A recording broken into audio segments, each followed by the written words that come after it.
எழுச்சியினால தான் மக்கள் தன்னெழுச்சியா கிளம்பி வந்து இன்னைக்கு வந்து அசம்பிள் ஆகிறதுக்கு பிளான் பண்ணி வந்துகிட்டு இருக்காங்க. அவங்க எப்படி தன்னிச்சையா வந்திருக்க முடியும்? இதுக்கு மெசேஜ் பகிரப்பட்டது. இந்த நாள் இந்த இடத்துக்கு நீங்க வரணும், இல்லைன்னா உங்க வருமானம் வந்து கட் ஆயிரும். இந்த மெசேஜ் ஸ்கிரீன்ஷாட்டே அவங்க வாட்ஸ்அப் குரூப்ல பகிர்ந்ததே நாங்க எடுத்து கொடுத்துருக்கோம். ஸோ ஒரு பயத்துல தான் வந்திருக்கிறாங்க. முதல் செக்ஷன் என்ன? சிட். நம்ம எங்க சிட் நடத்துறோம்? நம்ம சிட் நடத்துறோமா? இங்க டெபாசிட்ல எங்க வாங்குறோம்? எங்க நிர்பந்திச்சு வாங்குறோம்?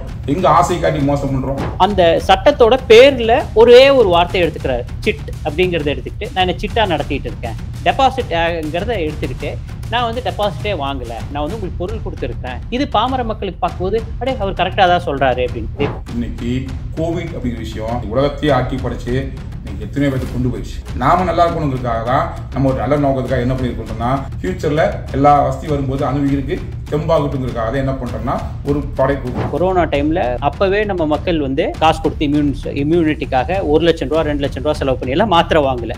இப்ப எதுக்காக வாங்குறாங்க? இது என்னன்னா சும்மா ஃபேக்கு. முதல் வருஷம் சேர்ந்திருக்கிற 10% மக்கள் உறுதியா பலன் அடைஞ்சிருப்பாங்க. 1 லட்சம் போட்டிருந்தாங்கன்னா 10 லட்சம் 5 லட்சம் கூட சம்பாதிச்சிருப்பாங்க. இந்த 2வது வருஷம் சேர்ந்திருக்கிறவங்க 1 லட்சம் போட்டிருந்தாங்கன்னா அவங்க போட்ட அசலை இதனால் மட்டும் எடுத்திருப்பாங்க. 3வது வருஷம் போட்டுருக்காங்க பாத்தீங்களா? நல்லா புரிஞ்சுக்கோங்க.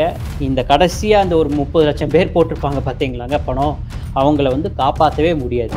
இது மிகப்பெரிய மோசடியா. இது நம்ம விட்டோம்னா எனக்கு தெரிஞ்ச ஒரு இந்தியாவின் மிகப்பெரிய மோசடியா மாறுறதுக்கு அதிக வாய்ப்பு. உங்களுக்கு வருமானம் வரணும்னா நீங்க கண்டிப்பா வாங்கன்ட்டு ஒரு சைடு அவங்க மெம்பர்ஸை வந்து இது பண்றாங்க. இன்னொரு சைடு அப்பதான் நம்ம கூட்டத்தை காமிச்சாதான் நம்மளோட நம்ம மேல புகார் கொடுத்தவங்களுக்கும் யார் எஃப்ஐஆர் போட்டாங்களோ அவங்களுக்கு வந்து கொலை நடுக்கம் வரணும். இது கொலை மிரட்டல் தானுங்க. என்ன எங்களை பயன்படுத்துறாங்களா? நாங்க புகார் கொடுக்குறவங்களை பயன்படுத்துறாங்களா? சார் வணக்கம். வணக்கம். இப்ப நேத்து கோயம்புத்தூர்ல ஒரு அப்ளிகேஷன் நம்பி அவ்வளோ கூட்டம் சேர்ந்தாங்க. இப்ப ஆக்சுவலா அந்த அப்ளிகேஷன் அந்த MyV3 ஆட்ஸ் அப்படின்றது என்ன, எதனால அந்த கூட்டம் கூடுச்சு? MyV3 ஆட்ஸ்ங்கிறது ஒரு Banerjee ஸ்கீமுங்க, multi level marketing MLM ஸ்கீமுங்க. யூஸ்வலாக மல்டி லெவல் மார்க்கெட்டிங்கில் எப்படி நடக்கும்னா, நான் சேர்றேன், நான் ஏதோ ஒரு தொகையை கட்டிட்டு சேர்றேன், அப்புறம் எனக்கு கீழே டவுன்லைன்னு சொல்லுவாங்க, நான் ஆட்களை சேர்த்துறேன், அப்போ அது மூலியமாக எனக்கு பணம் வருங்க. இந்த பான்ஜி ஸ்கீம் பார்த்தீங்கன்னா இது வந்து ஒரு மோசடி ஸ்கீமு. இது வந்து இல்லீகல், இந்தியாவில் வந்து இல்லீகலுங்க. இவங்க இதில் புதுமை கொண்டு வந்திருக்காங்க. என்ன அப்படின்னா, நீங்கள் விளம்பரம் பார்த்தா பணம் அப்படின்னு சொல்லிட்டு இந்த ஒரு மோசடியை நடத்துகிறாங்க. இதுவும் அந்த பான்ஜி ஸ்கீம் தான். இதில் நீங்கள் பேசிக்காக ஃப்ரீயாக பார்த்தீங்கன்னா ஒரு நாளைக்கு விளம்பரம் பார்த்தா 7 ரூபா கிடைக்கும். அதுக்கப்புறம் 3000 ரூபாய் கட்டி பார்த்தீங்கன்னா ஒரு தொகை கிடைக்கும். 30,000 கட்டி பார்த்தீங்கன்னா ஒரு தொகை கிடைக்கும். 60,000 கட்டி பார்த்தீங்கன்னா ஒரு தொகை கிடைக்கும். 1,21,000 ரூபாய் கட்டி பார்த்தீங்கன்னா ஒரு நாளைக்கு விளம்பரம் பார்க்கறதுனால 480 ரூபாயிலேருந்து 1,800 ரூபா வரைக்கும் கிடைக்கும். இது என்ன இந்த ஸ்லாப் எப்படின்னா, நீங்க காசு கட்டி நீங்க பார்த்தீங்கன்னா 480 ரூபா தான் கிடைக்கும். 1,21,000 ரூபாய் கட்டி பார்த்தீங்கன்னா 480 ரூபா தான் கிடைக்கும். ஆனா உங்களுக்கு கீழே நீங்க ஆட்கள் சேர்த்து விட்டு அவங்களும் இந்த மெம்பர்ஷிப் எடுத்து பார்த்தாங்க அப்படின்னா உங்களுக்கு 1,800 ரூபா வரைக்கும் கிடைக்கிறதுக்கு வாய்ப்புகள் இருக்கு. இப்போ ஒரு நல்ல நிறுவனம்னு வச்சுக்கோங்களேங்க, ஒரு நல்ல தொழில்னா உங்களுக்கு வந்து என்ன ரிட்டர்ன்ஸ் கிடைக்கும்னா 7லேருந்து 10% கிடைச்சதுன்னா நல்ல தொழில்னு சொல்லுவாங்க. முதலீட்டாளர்கள் வந்து அதிகமாக வந்து இன்வெஸ்ட் பண்றதுக்கு ட்ரை பண்ணுவாங்க. ஆனா நீங்க பேசிக்கா இந்த கம்பெனில சேர்ந்து நீங்க வந்து அதாவது 1,21,000 ரூபாய் கட்டி யாரையும் உங்களுக்கு கீழே சேர்த்தாம பார்த்தீங்கன்னாவே 480 ரூபா கிட்டத்தட்ட உங்களுக்கு 15% ரிட்டர்ன் வந்து கிடைக்குது. இதே நீங்க வந்து 1,800 ரூபா ஆட்கள் கீழே சேர்த்தி ஒரு நாளைக்கு உங்களுக்கு 1,800 ரூபா வருது அப்படின்னா ஒரு மாசத்துக்கு 54,000 ரூபா அப்படின்னா கிட்டத்தட்ட 45 விழுக்காடு 45% உங்களுக்கு வந்து ரிட்டர்ன் கிடைக்குது. அப்படின்னா நீங்க போடுற காசை 2 மாசத்துல நீங்க காசு எடுத்துக்கலாம். அப்படின்னா என்ன ஆகும்? எக்கச்சக்கமான பெரிய முதலீடாளர்கள் வந்து ஜாயின் பண்ணணும் இல்லைங்க. ஏன் அம்பானியே வந்து இதுல இன்வெஸ்ட் பண்ணிடுவார். கோடிக்கணக்கில் இன்வெஸ்ட் பண்ணிக்கிட்டு 2 மாசத்துல அவர் கட்டுற காசை எடுத்துட்டு போயிடுவார். ஓகேங்களாங்க. அது அவங்க எல்லாம் ஏன் பண்ண மாட்டேறாங்கன்னா அவங்களுக்கு தெரியும் இது வந்து பான்ஜி ஸ்கீம், இது வந்து மோசடி ஸ்கீம் அப்படின்னு சொல்லிட்டு. இதுல சேர்றது முழுக்க பார்த்தீங்கன்னா வந்து பாமர மக்கள் இதை பத்தி எதுவும் தெரியாம இதை நம்பி இந்த நிறுவனத்தை நம்பி காசை வந்து போட்டுக்கிட்டு இருக்காங்க. நாங்க டெபாசிட்டடா எந்த அமௌண்ட்டுமே கேட்கறது இல்ல, ஃப்ரீயா தான் நாங்க வந்து அட்வர்டைஸ்மெண்ட்டை பார்க்க வைக்கிறோம் அப்படின்னு அவர் சொல்றாரு. ஸோ டெபாசிட்னு சொல்றாங்க, நான் டெபாசிட்டுக்காக எந்த அமௌண்ட்டுமே கேட்கறது இல்லை அப்படின்னு சொல்றாரு. இல்லைங்க, அதில் ஒரு கிளாரிஃபிகேஷனுங்க. டெபாசிட் அவங்க கேட்குறாங்க. இப்போது நம்மளுக்கு இந்தியாவில் சட்டத்தில் வந்து பேனிங் ஆஃப் அன்ரெகுலேட்டட் டெபாசிட் ஸ்கீம் அப்படின்னு சொல்லிட்டு ஒரு சட்டம் இருக்குது. இது எப்படி வந்துச்சுன்னா இதே மோசடி வட மாநிலங்களில் நடந்துச்சு. நார்த் இந்தியாவில் 2010லேருந்து 2014 வரைக்கும் நீங்கள் யூடியூப்பில் சர்வே பண்ணுங்கள், விளம்பரம் பாருங்கள் அப்படின்னு சொல்லிட்டு மோசடி நடந்து 2,200 கோடி சுருட்டிட்டு இந்தியா விட்டு துபாய்க்கு போயிட்டாங்க. சிங்கப்பூர் வழியா துபாய்க்கு போயிட்டாங்க. 10 வருஷம் ஆயும் நம்மளால வந்து அந்த அந்த பணத்தை மீட்க முடியல. அந்த ஆளை அரெஸ்ட் பண்ண முடியல. இதுக்கப்புறம் நம்ம இந்திய அரசாங்கம் ஒரு சட்டத்தை கொண்டு வராங்க. அதுதான் பேனிங் ஆஃப் அன்ரெகுலேட்டட் டெபாசிட் ஸ்கீம். அதாவது ரெகுலேட்டடுக்கும் அன்ரெகுலேட்டடுக்கும் என்ன டிஃபரன்ஸ்னா, இப்போ பேங்க் எல்லாம் வந்து ரெகுலேட்டட் டெபாசிட். நீங்கள் போய் டெபாசிட் அவங்ககிட்ட கட்டலாம், ரிட்டர்ன்ஸ் கொடுப்பான். அது வந்து ரெகுலேட்டட். அது வந்து இந்தியாவில் 7 ரெகுலேட்டரி பாடிஸ் இருக்குது. அந்த ரெகுலேட்டரி பாடி கிட்டேருந்து நீங்கள் அனுமதி வாங்கி நீங்கள் வந்து டெபாசிட் வாங்குறீங்கன்னா அது ரெகுலேட்டட். நீங்கள் வந்து இது அனுமதி வாங்காமல் வாங்குறீங்கன்னா இது அன்ரெகுலேட்டட் டெபாசிட். இதில் தான் மோசடி நடக்குது, எம்எல்எம் ஸ்கீம் நடக்குது அப்படின்னு சொல்லிட்டு இந்த சட்டத்தை கொண்டு வராங்க. இந்த சட்டத்திலேயே வந்து தெளிவாக சொல்கிறாங்க, முதலீடு நீங்கள் டெபாசிட் வாங்கினீங்கன்னா இந்த சட்டத்தில் நீங்கள் மாட்டிக்குவீங்க அப்படின்னு சொல்லிட்டு. ஸோ அதில் ஒரு லூப் ஹோல் தான், இந்த சட்டத்தில் ஒரு லூப் ஹோல் தான். நான் உங்ககிட்ட காசாக வாங்கிட்டு நான் ஒரு பொருளை கொடுத்துட்றேன். அது பொருள் என்னென்னா, இவங்க வந்து சித்தா மெடிசன் கொடுக்கலாங்க. 1,21,000 ரூபா நீங்கள் கட்டினீங்கன்னா உங்களுக்கு சித்தா மெடிசன் நான் கொடுக்குறேன் அப்படின்னு சொல்லிட்டு. அது சித்தா மெடிசன் உங்கள் இம்யூனிட்டியை பூஸ்ட் பண்ணும் அப்படின்னு சொல்கிறாங்க. கொரோனா டைமில் உலகத்தில் கோடிக்கணக்கான பேர் இறந்தாங்க. அப்போவே நம்ம மக்கள் வந்து காசு கொடுத்து இம்யூனிட்டிக்காக 1,00,000 ரூபா 2,00,000 ரூபா செலவு பண்ணி எல்லாம் மாத்திரை வாங்கலை. இப்போ எதுக்காக வாங்குறாங்க? இது என்னன்னா சும்மா ஃபேக்கு. அவங்க வந்து அந்த பொருள்லாம் வாங்க கிடையாது. அவங்க இந்த விளம்பரம் பார்க்குற மோசடி இந்த நிறுவனத்தில் காசு கட்டி தான் டெபாசிட்டாக தான் சேர்றாங்க. ஆனால் இந்த சட்டத்திலேருந்து தப்பிக்கிறதுக்காக அந்த நிறுவனம் என்ன சொல்லுதுன்னா, நான் டெபாசிட் வாங்கல, நான் பொருள் தான் விற்பனை பண்ணுறேன் அப்படின்னு சொல்லிட்டு பேசும்போது கூட அதான் சொல்றாரு. அது வந்து என்ன சொல்றாங்கன்னா, நீங்கள் காசு கொடுக்குறீங்க, நான் பொருள் கொடுத்துட்றேன். ரெண்டாவது இந்த பணம் கொடுக்கறது வந்து உங்களுக்கு அடிஷ்னலாக தான் கொடுக்குறேன், நான் காம்ப்ளிமெண்ட்ரியாக கொடுக்குறேன்னு சொல்கிறாங்க. அப்போது சட்டத்தில் ஒரு ஓட்டை இருக்குது, அந்த ஓட்டையை வச்சு தப்பிச்சுக்கலான்ட்டு. ஆனால் இது கோர்ட்டுக்கு போச்சுன்னா இந்த கேஸ் வந்து நிற்காதுங்க. கண்டிப்பாக தோத்துருவாங்க. ஓகே, இப்போ 2.5 வருஷமா நாங்கள் வந்து ரன் பண்ணுறோம். மக்கள்லாம் வந்து இதனால அவங்களோட லைஃப் ஸ்டைலே மாறிடுச்சு. நேற்று வந்த கூட்டத்தில் இருந்த மக்களே சொல்றாங்க, இந்த கம்பெனியை வந்து அசைச்சு கூட பார்க்க முடியாது, என் லைஃப் ஸ்டைலை மாத்தினதே இந்த கம்பெனி தான் அப்படின்னு சொல்றாங்க. இப்போ இத்தனை மக்கள், ஆயிரக்கணக்கான மக்கள் வந்து கூடி எனக்கு வருமானம் வந்துகிட்டு தான் இருக்கு, அந்த நிறுவனத்துக்கு மேல எந்த தப்பும் இல்லை அப்படின்னு சொல்றாங்க. இவ்வளோ பேர் சொன்னதுக்கு அப்புறமும் உங்க சார்பா வைக்கக்கூடிய குற்றச்சாட்டு என்னவா இருக்கு? இது வந்து ஃப்ராடுன்னு சொல்றதுக்கான ரீசன் என்ன? ஓகேங்க, இது நல்லா புரிஞ்சுக்க வேண்டிய ஒரு விஷயம். இதுக்கு முன்னாடி ஒரு மோசடி நடக்குது, ஹிஜாவுன்ட்டு ஒரு மோசடி எல்லாத்துக்குமே தெரிஞ்சது. 4,500 கோடி மோசடி.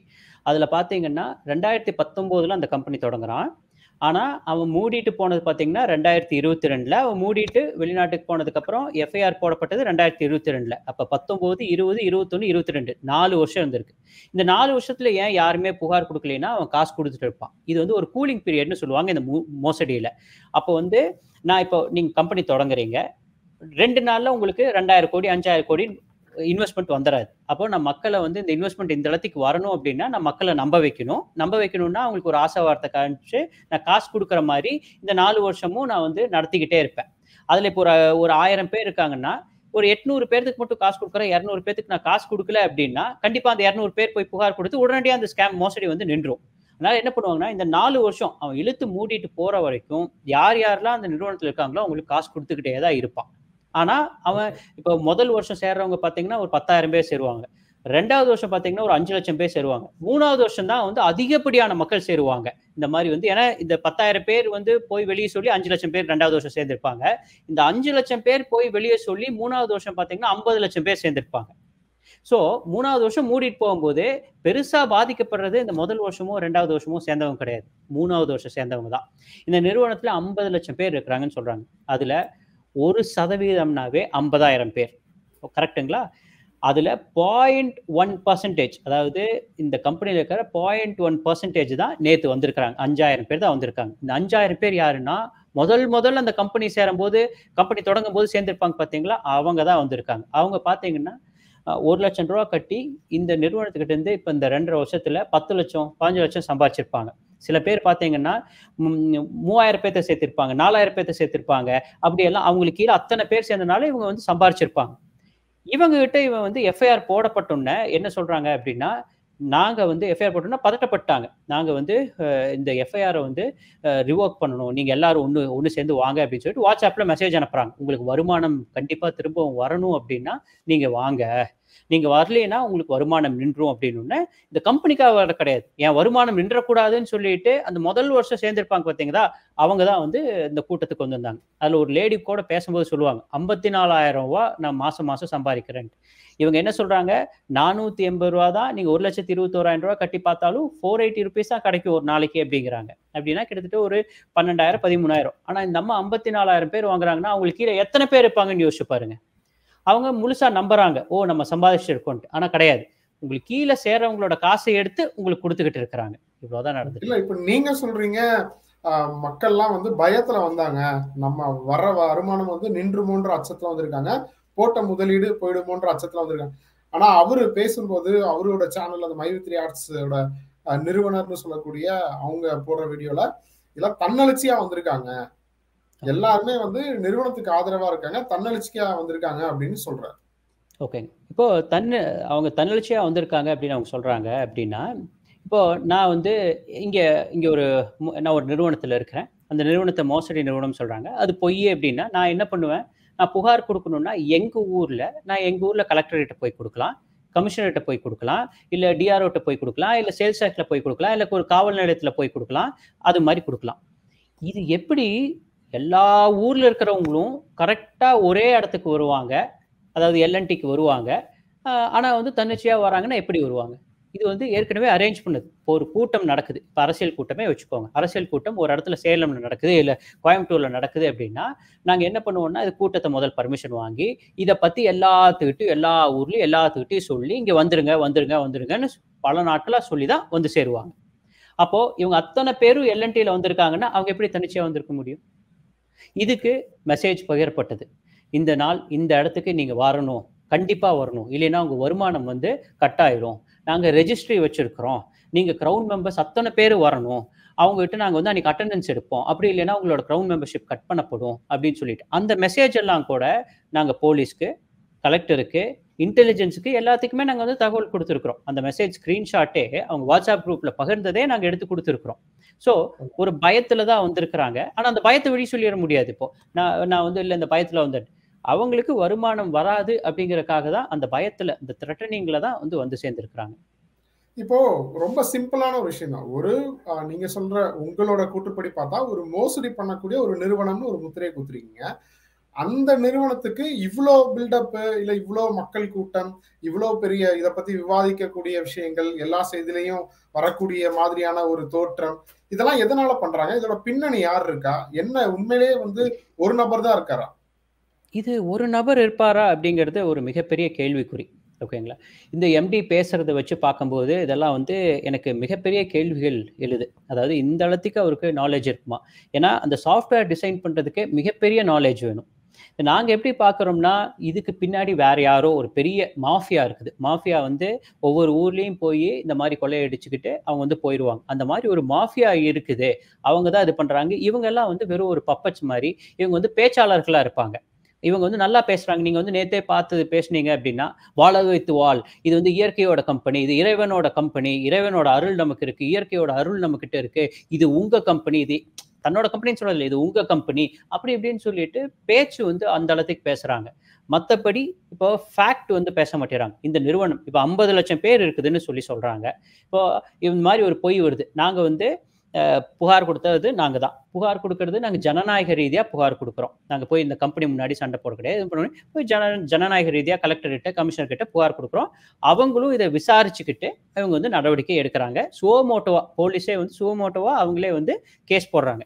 இப்போ இது ஒரு நல்ல கம்பெனியா இருந்துச்சுன்னா என்ன பண்ணியிருக்கணும்? இவங்க இது பொய்யே, இந்த புகார் வந்து பொய்யே, நான் இதான் இந்த டாக்குமெண்ட்ஸ் எல்லாம் கொடுங்க அப்படின்னு சொல்லி அவங்க வந்து சொல்லணும். இதுதான் வந்து நியாயமா பண்ணும். அப்படியே இவங்க இல்ல இது நாங்க நம்ப மாட்டோம்னா கோர்ட்டுக்கு போய் கோர்ட்ல வந்து இவங்க வந்து எல்லா டாக்குமெண்ட்ஸையும் ப்ரொவைட் பண்ணி இது நாங்க நியாயமான கம்பெனின்னு ப்ரூவ் பண்ணணும். அதை விட்டுக்கிட்டு ஆட்கள் சேர்த்துறாங்கன்னா எதனால சேர்த்துறாங்க? ஒரு பயத்தை காமிக்கணும் அப்படின்னு நினைக்கிறாங்க. இனிமேல் யாரும் புகார் கொடுக்க கூடாதுன்னு நினைக்கிறாங்கன்னா இதெல்லாம் எந்த மாதிரி ஒரு விஷயம்? நேத்து அங்க நெடுஞ்சாலை ஒரு ஹைவேஸ்ல வந்து ஜாயின் பண்றாங்க. ஏதோ ஒரு இடத்துல ஹைவேஸ்ல என்ன ஃபாஸ்ட்ல வண்டி போகும்னு உங்களுக்கு தெரியும். ஒரு 2 ஆக்சிடென்ட் ஆயிடுச்சுன்னா யார் பொறுப்பு இதுக்கு?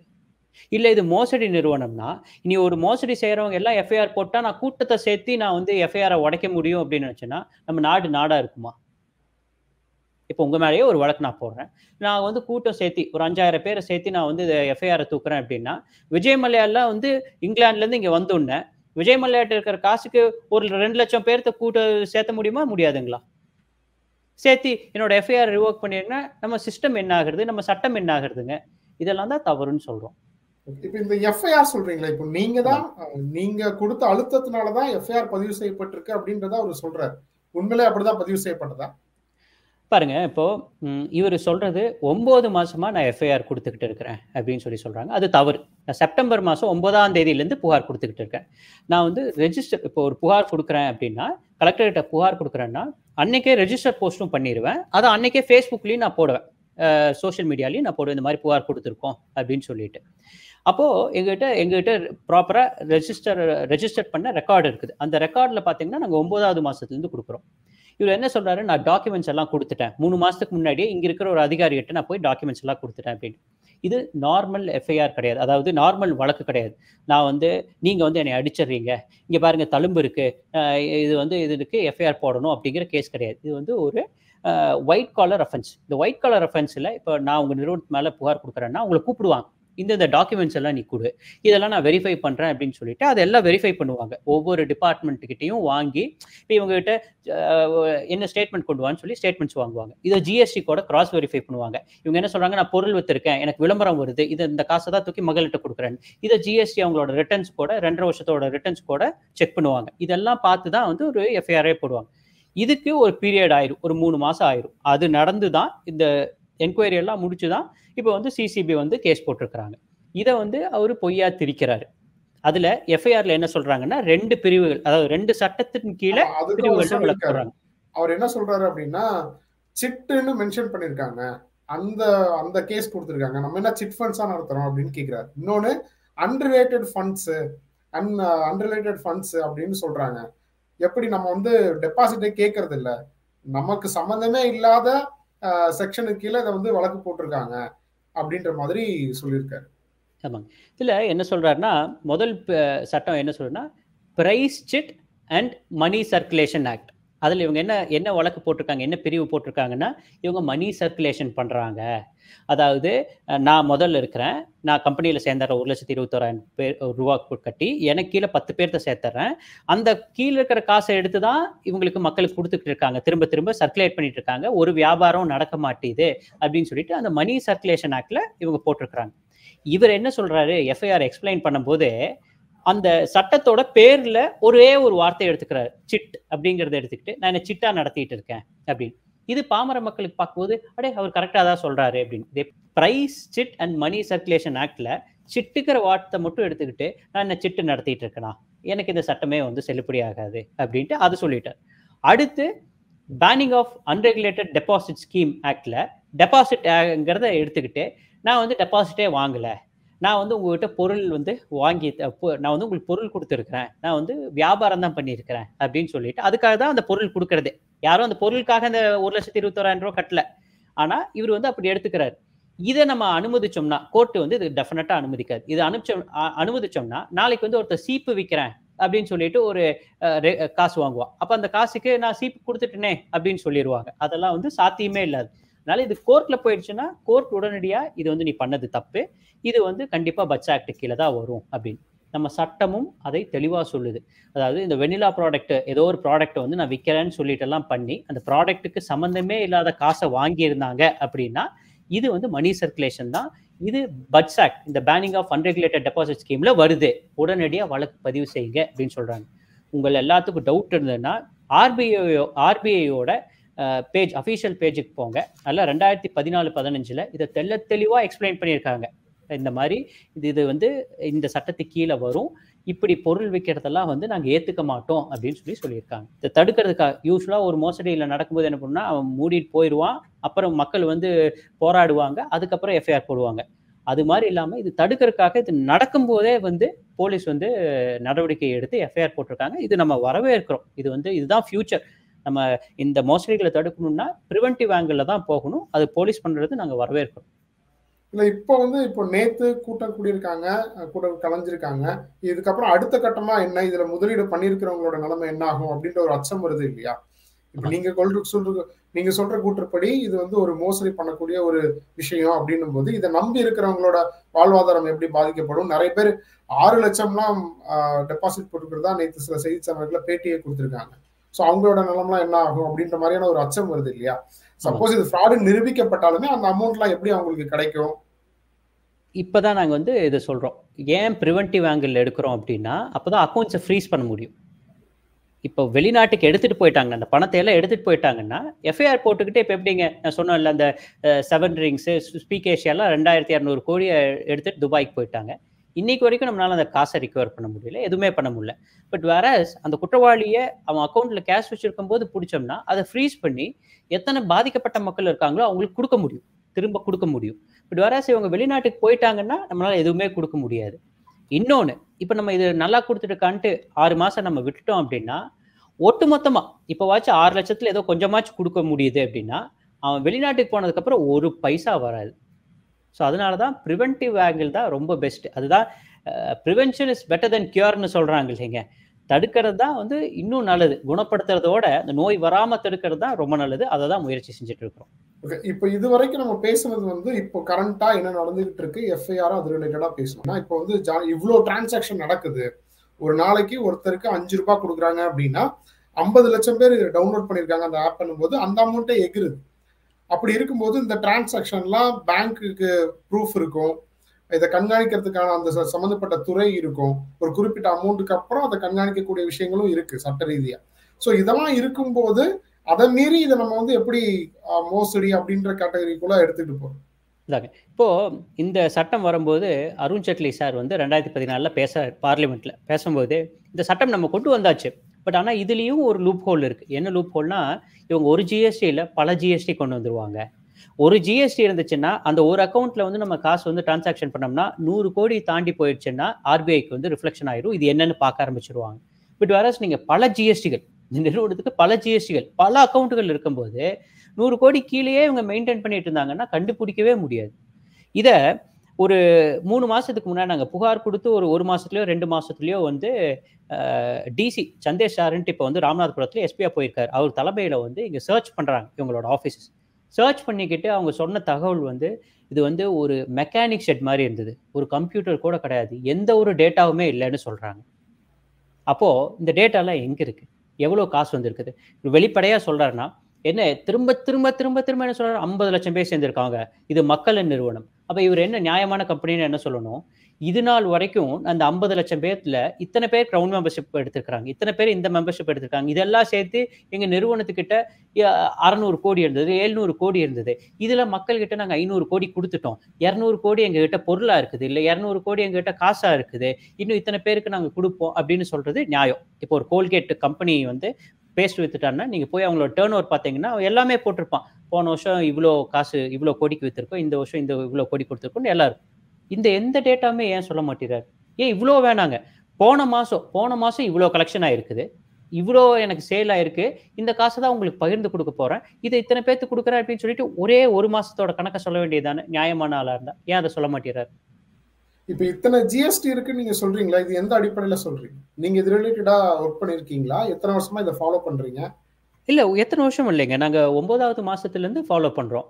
இப்ப நம்ம கிட்ட வந்து 2023 9வது மாசத்துல இருந்து நம்ம வந்து ஃபாலோ பண்றோம். நம்ம இப்போ ஒரு புகார் கொடுக்குறோம் அப்படின்னா நாங்க எப்படி எப்படின்னா புகார் கொடுத்துக்கிட்டு ஒரு 2 வாரம் இல்ல 3 வாரம் கழிச்சு ஒரு ஆர்டிஐ போடும். இந்த புகார் மீது எடுக்கப்பட்ட நடவடிக்கை என்ன அப்படின்னு சொல்லிட்டு அந்த ஆர்டிஐ போட்டு அந்த டேட்டா எடுப்போம். அதுல இவங்க என்னென்ன பண்றாங்க அப்படிங்கிற அந்த ஆர்டிஐல இன்ஃபர்மேஷன் வரும். அதுல நாங்க இஓடபிள்யூல கேட்டிருந்தோம், இது என்ன முதலீடு வாங்கியிருக்காங்க, இது என்ன பண்ணியிருக்காங்க அப்படின்னு. எங்களுக்கு கொடுத்த தகவல்லையே தெளிவா வந்து சொல்லியிருக்கிறாங்க, இந்த மாதிரி வந்து இந்த நிறுவனம் பல ஜிஎஸ்டிகள் எடுத்திருக்கு, பல ஊர்கள் எடுத்திருக்கு, பல முதலீடுகள் எடுத்திருக்கு. இந்த ஆர்டிஐயே நாங்க வந்து ஓப்பனா நாங்க இதுல போட்டிருக்கிறோம், இது ஃபேஸ்புக்ல போட்டிருக்கிறோம். அவங்க பொருளாதார குற்றப்பிரிவு, இந்த சட்டத்தோட கம்பீட்டன்ட் அத்தாரிட்டின்னு சொல்லுவாங்க, அவங்க தான் நடவடிக்கை எடுக்கக்கூடிய அதிகாரிகள். இவங்க எங்களுக்கு ரைட் டு இன்ஃபர்மேஷன் ஆக்ட்ல தெளிவாக கொடுத்துருக்காங்க, இவங்க முதலீடுகள் தான் வாங்கியிருக்காங்க, இதை விசாரிக்கிறதுக்கு எங்க தலைமைக்கு நாங்கள் அனுப்பிச்சுட்டு இருக்கிறோம் அப்படின்னு சொல்லிட்டு எங்களுக்கு ஆர்டிஐலேயே பதில் கொடுத்துருக்காங்க. ஸோ டெபாசிட் இல்லைன்னு இவங்க சொல்ல முடியாது. ஏன்னா பொருளாதார குற்றப்பிரிவே இது டெபாசிட் முதலீடுகள் வாங்கியிருக்காங்கன்னு சொல்லியிருக்காங்க. எக்கச்சக்கமான ஜிஎஸ்டி இருக்கு அப்படின்னு சொல்லிட்டு பொருளாதார குற்றப்பிரிவே சொல்லியிருக்காங்க. இது நாங்க சொல்ல கிடையாது.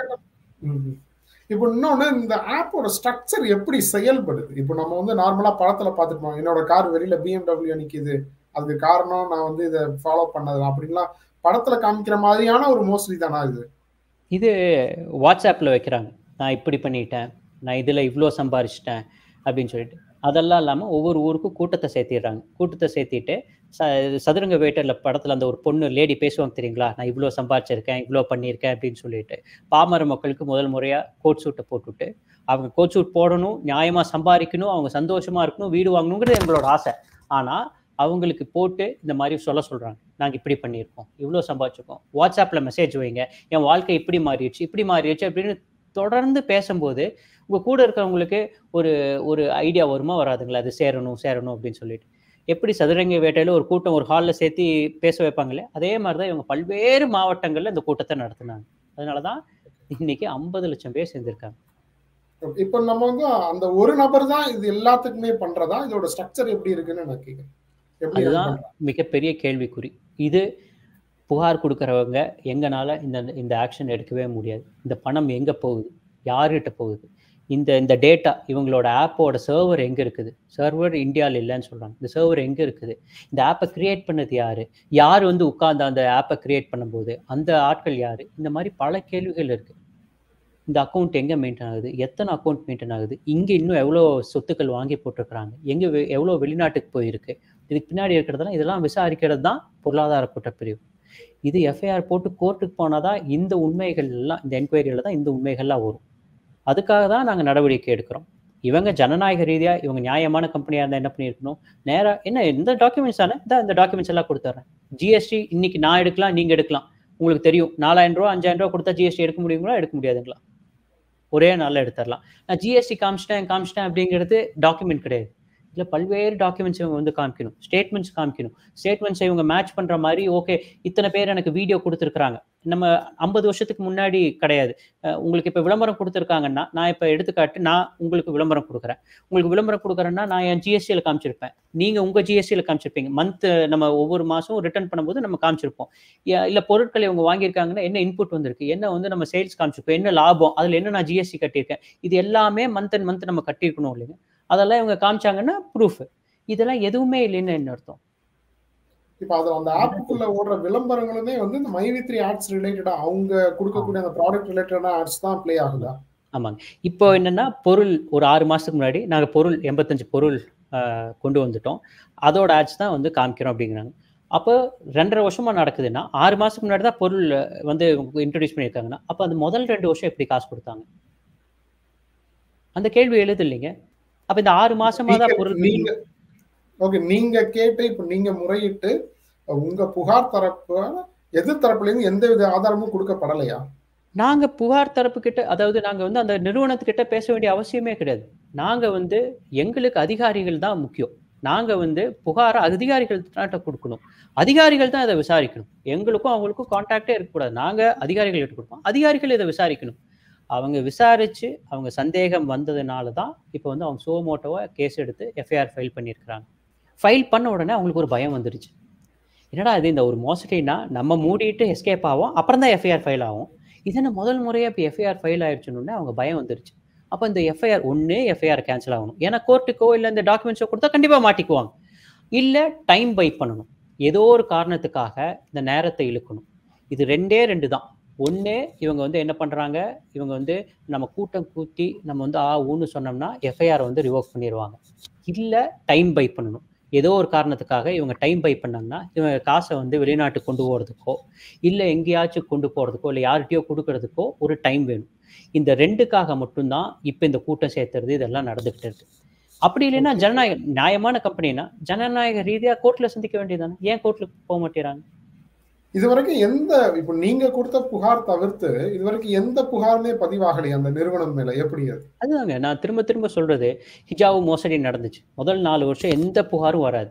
இப்போ நீங்க ஒரு நிறுவனம் மோசடி பண்றதுக்காக ஆரம்பிச்சிருக்கீங்கன்னு எடுத்துக்கோ. நான் 100 பேர் இருக்கிறோம், 100 பேர்த்துல 10 பேர் பார்த்தீங்கன்னா ஆட்கள் அவங்களுக்கு கீழே சேர்த்து ஆளுக்கு 8 பேர் சேர்த்து 80 பேர் இருக்கிறாங்க. மீதி 20 பேர் ஆளே சேர்த்தல. ஆனா நீங்க அந்த ஆளை சேர்த்தலன்னு சொல்லிட்டு அவங்களுக்கு நீங்க காசை கட் பண்ணீங்கன்னா அந்த 20 பேர் போய் உங்க மேல புகார் கொடுப்பாங்களா மாட்டாங்களா? கொடுத்துருவாங்க. அதனால இவங்க 100 பேத்துக்கும் அந்த காசை கொடுத்துக்கிட்டே இருந்தாங்க அப்படின்னா இவங்க வந்து எப்படி புகார் கொடுப்பாங்க? ஓகே, எனக்கு காசு வருது, எனக்கு காசு வருது அப்படின்னு சொல்லிட்டு உட்காந்துட்டே இருப்பாங்க. இது எக்ஸ்போனன்ஷியலா தான் இது வந்து, அதாவது முதல் வருஷம் 10,000 பேர் தான் சேர்ந்திருப்பாங்க. ரெண்டாவது வருஷம் பார்த்தீங்கன்னா 10 லட்சம் பேர் சேர்ந்திருப்பாங்க. 3வது வருஷம் பார்த்தீங்கன்னா 50 லட்சம் பேர். ஏன்னா ஒருத்தர் இருக்காரு, அவருக்கு கீழே 2 பேர் வந்தாங்கன்னா 3 பேர் ஆச்சு. இவருக்கு கீழே 2 பேருன்னா 4, 6, 7 பேர் ஆச்சு. ஸோ இந்த 3 வருஷங்கும் போது இது ட்ரையாங்கிள் ஷேப்ல முதல்ல இருந்து இப்படி விரிவாக்கம் வந்து பயங்கர எக்ஸ்போனன்ஷியல். 4வது வருஷம் நீங்க போனீங்க அப்படின்னா தமிழ்நாட்டுல ஆட்கள் இருக்காது. அதனாலதான் இப்ப கொண்டு போய் கேரளா, கர்நாடகா, ஆந்திரா, வெஸ்ட் பெங்கால்லாம் சேர்த்துக்கிறது. ஏன்னா குளோபலா போறாங்க. இத டிஎஸ்பி வந்து தெளிவா சொல்றாரு, பொருளாதார குற்றப்பிரிவு. இவன் குளோபலா போறான். ஏன்னா இங்க தமிழ்நாட்டுல அந்த சேச்சுரேஷன் வந்துருச்சு. இதுக்கு மேல இவனுக்கு காசு வேணும்னா வெளிமாநிலங்கள்ல ஆரம்பிக்கணும் அப்படின்னு சொல்லித்தான் வெளிமாநிலங்கள்ல இப்ப ஆரம்பிச்சுட்டு இருக்கான். இது மிகப்பெரிய மோசடியா. இது நம்ம விட்டோம்னா எனக்கு தெரிஞ்ச ஒரு இந்தியாவின் மிகப்பெரிய மோசடியா மாறுறதுக்கு அதிக வாய்ப்பு இருக்கு. இப்ப நேத்து பேசும்போது உங்களை தான் மீன் பண்ணி அவர் சொன்னாரு. அவருக்கு அந்த நபர் கொடுத்த அழுத்தத்தினாலதான் இதெல்லாம் செய்யப்படுது அப்படின்னு சொல்றாரு. உங்களுக்கு ஏதாவது த்ரெட்டன்ஸ் அந்த மாதிரி ஏதாவது இருக்கா? 400 கால் 500 கால் வந்து கால் பண்ணியிருப்பாங்க தொடர்ந்து. இப்போ உங்களுக்கு சவுண்டு கேட்குதா, டிங் டிங் அடிச்சுட்டு இருக்குது. இது எல்லாம் நமக்கு வந்து வாட்ஸ்அப்போ இல்லை காலோ எதுவும் பண்ணிக்கிட்டே இருப்பாங்க. கூப்பிட்டு இதை ஏன் அப்படி பண்ணுறீங்க, இதை ஏன் இப்படி பண்ணுறீங்க, இல்லை மிரட்டுறது, அந்த மாதிரியெல்லாம் வந்து நேற்று வந்து ஒருத்தர் வந்து நீங்கள் இங்கே வாங்க, தைரியம் இருந்தால் இந்த கூட்டம் நேற்று நடந்தது இல்லைங்க, அந்த கூட்டத்துக்கு வாங்க பார்த்துடலாம் அப்படி இப்படின்னு சொல்லிட்டு இந்த மிரட்டல்கள் வரதா செய்யும். நாங்கள் இது ஏதோ முதல் முறை இந்த கேஸ் நடக்குது. எங்கள் ஊரில் சட்டவிரோத மண் கொள்ளையை தடுத்தது நாங்க, மணல் கொள்ளையை தடுத்தது நாங்க, கனிம வள கொள்ளையை தடுத்தது நாங்க, ஸ்மார்ட் சிட்டிக்கு ஒரு சிஇஓ போட்டதை எடுத்தது நாங்க. கோவிட் டைம் அப்போ ஏகப்பட்ட முதல் முறையா ஹாஸ்பிட்டல் திரும்ப காசு கொடுத்தது கோயம்புத்தூர்ல மட்டும் தான் நடந்தது. நாங்க வந்து கிட்டத்தட்ட ஒரு 10-20 பேர்த்துக்கு வந்து நாங்க வந்து காசை திருப்பி கொடுக்க வச்சிருக்கிறோம். 2019 வெளிநாட்டு வேலை மோசடிகள் நிறைய வெளிக்கொண்டு வந்திருக்கிறோம். வேலைவாய்ப்பு மோசடிகள் வெளிக்கொண்டு வந்திருக்கோம். 2019 7 நிறுவனம் வந்து மோசடி பண்ண போறாங்கன்னு முன்னெச்சரிக்கையா கொடுத்து அது பேப்பர்ல கட்டிங்கெல்லாம் வந்து அடுத்த வருஷம் அந்த 7 நிறுவனங்களும் மோசடி செஞ்சிச்சு. அதையும் பேப்பர்ல பதிவு செஞ்சிருக்காங்க. இந்த எங்க கட்சி வந்து ஒரு வருஷத்துக்கு முன்னாடியே அதை சொல்லியிருக்காங்கன்ட்டு. காலநிலை மாற்றத்துக்காக நான் 2 முறை ஐநா சபையில போய் பேசிட்டு வந்திருக்கேன். யூஎன்னு சொல்றாங்க இல்லைங்க, யுனைடெட் நேஷன் சொல்றாங்க இல்லைங்க, ஐநா சபைக்கு போய் பேசிட்டு வந்திருக்கேன். இது மாதிரி பல்வேறு வேலைகள் நாங்க செஞ்சுக்கிட்டு தான் இருக்கிறோம். இவங்க வந்து குற்றச்சாட்டுகள், பொய்யான குற்றச்சாட்டுகள், வந்து பொய்யான குற்றச்சாட்டுகள் வைக்கதான் செய்யறாங்க. இப்போ ஒரு மெசேஜ், அந்த மெசேஜ்ல நாங்க சப்மிட் பண்ணியிருக்கோம். அந்த மெசேஜ் என்ன சொல்றாங்க அப்படின்னா, உங்களுக்கு வருமானம் வரணும்னா நீங்க கண்டிப்பா வாங்கன்ட்டு ஒரு சைடு அவங்க மெம்பர்ஸை வந்து இது பண்றாங்க. இன்னொரு சைடு அப்பதான் நம்ம கூட்டத்தை காமிச்சாதான் நம்ம மேல புகார் கொடுத்தவங்களுக்கும் யார் எஃப்ஐஆர் போட்டவங்களோ அவங்களுக்கு வந்து கொலை நடுக்கம் வரணும். இது கொலை மிரட்டல் தானுங்க. என்ன எங்களை பயன்படுத்துறாங்களா? நாங்க புகார் கொடுக்குறவங்களை பயன்படுத்துறாங்களா? இதுதான் நடந்துகிட்டு இருக்கு. இதெல்லாம் சகஜம்ங்க. இப்போ இந்த இஷ்யூவை பொறுத்த வரைக்கும் நீங்க மக்களுக்கு என்ன சொல்ல நினைக்கிறீங்க? இதுல இன்வெஸ்ட் பண்ணிருப்பாங்க, இதையும் இப்பவும் உண்மைன்னு நம்பிக்கிட்டு இருக்கிறவங்க ஏராளமான பேர். நிறைய பேருக்கு என்ன சொல்ல நினைக்கிறோம் வந்திருக்கலாம். ஆமாங்க, அதுக்கு என்ன சொல்றேன்னா, இந்த 10% மக்கள் முதல் வருஷம் சேர்ந்திருக்கிற 10% மக்கள் கண்டிப்பா இதுல வந்து பலன் அடைஞ்சிருப்பாங்க. உறுதியா பலன் அடைஞ்சிருப்பாங்க. 1 லட்சம் போட்டிருந்தாங்கன்னா 10 லட்சம் 5 லட்சம் கூட சம்பாதிச்சிருப்பாங்க. No doubt. அவங்களுக்கெல்லாம் எந்த பிரச்சனையும் இல்லை. இந்த நிறுவனம் இன்னைக்கு மூடிட்டு போனா கூட பிரச்சனை இல்லை. இந்த 2வது வருஷம் சேர்ந்துருக்கிறவங்க 1 லட்சம் போட்டிருந்தாங்கன்னா அவங்க போட்ட அசலை இதனால் மட்டும் எடுத்திருப்பாங்க. அவங்களுக்கும் பிரச்சனை கிடையாது. 3வது வருஷம் போட்டு இருக்கிறாங்க பார்த்தீங்களா, இவங்களை காப்பாற்றவே முடியாது. நாங்க உங்களுக்காக தான் போராடுறோம். நல்லா புரிஞ்சுக்கோங்க. இந்த கடைசியா அந்த ஒரு 30 லட்சம் பேர் போட்டிருப்பாங்க பார்த்தீங்களாங்க பணம், அவங்கள வந்து காப்பாற்றவே முடியாது. வெளிநாட்டுக்கு தப்பிச்சு போயிட்டாங்கன்னா உங்க பணம் தான் போகுது. இன்னொரு சைடு பார்த்தீங்கன்னா நம்மளோட எக்கானமி, நம்மளோட பொருளாதாரம் வந்து பயங்கரமா பாதிப்படையும். இவன் மூடிட்டு போயிட்டான்னா இந்த 50 லட்சம் பேர்ல ஒரு 10 லட்சம் பேர் வந்து காசு இன்வெஸ்ட் பண்ணியிருப்பாங்க. அவங்க இனி 10 வருஷம் எந்த கம்பெனியும் நம்ப மாட்டாங்க, எந்த இன்வெஸ்ட்மெண்ட்டும் பண்ண மாட்டாங்க. அப்ப நம்மளோட இன்வெஸ்ட்மெண்ட், நம்மளோட எக்கானமி பார்த்தீங்கன்னா படுத்துரும். அப்புறம் இந்த பணம் எல்லாம் ஒருத்தனுக்கு போய் சேர்ந்துச்சு. இப்போ நான் இப்போ பணம் வச்சிருக்கேன். இந்த 10 லட்சம் பேர் பணம் வச்சிருந்தாங்கன்னா போய் வீட்டுக்கு சாமானம் வாங்குவாங்க, பொருள் வாங்குவாங்க, சாப்பிட போவாங்க, சினிமாவுக்கு போவாங்க. அப்போ இந்த பணப்புழக்கம் இருக்கும். இது எல்லாம் போய் ஒருத்தன் கிட்ட போயிடுச்சுன்னா எப்படி பணப்புழக்கம் இருக்கும், எப்படி தொழில் இருக்கும்? இந்த மாதிரி நிறைய விஷயங்கள் இருக்கு இதுக்குள்ள. இதுக்காக தான் நாங்கள் பார்க்குறோம். ஓகே, உங்க நேரத்தை ஒதுக்கி சில விளக்கங்கள் கொடுத்ததுக்கு ரொம்ப நன்றி சார். ரொம்ப நன்றி. உங்களை மாதிரி ஆட்கள் இன்னும் நிறைய இன்டர்வியூ எடுக்கணும். அப்பதான் இதுக்கு ஒரு விழிப்புணர்வு வரும். உங்க நேரத்தை ஒதுக்கி எங்ககிட்ட இன்டர்வியூ கேட்டதுக்கு மிக்க நன்றி. நன்றி.